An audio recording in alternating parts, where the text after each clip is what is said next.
देशवा के खातिर हम लड़ जाई, तिरंगावा के खातिर हम मर जाई, हो अपना देशवा के खातिर हम लड़ जाई, तिरंगावा के खातिर हम मर जाई।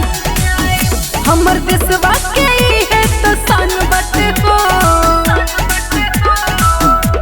ई हमारे जान बाटे हो, भारत महान बाटे हो, तिरंगा शान बाटे हो, भारत महान बाटे हो।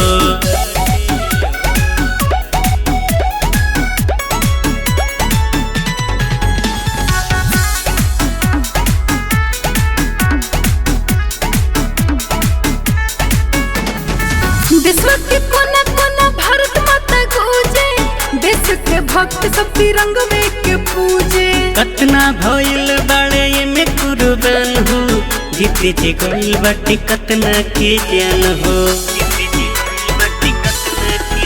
हाँ हाँ देशवा के कोना कोना भारत माता गूंजे, देश के भक्त सब तिरंग में के पूजे। कतना भइल बाड़े में कुर्बान हो, जीते जी गइल बाटे कतना के जान हो। पीछा पड़ल सुना पाकिस्तान बाटे हो, कबो न सुधरी।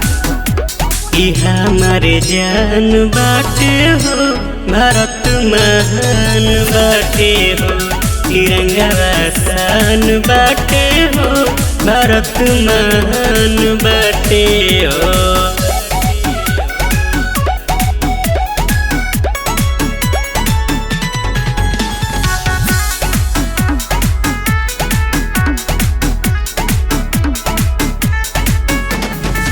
कितना घायल भइले, कितना मारल गइले, हमनी के खातिर आजादी दे के गइले। रविंद्र के स्वत भेजाने ला बात हो, मैया के बाटे भारतवासी तो हाथ हो, मैया के बाटे भारतवासी तो हाथ हो।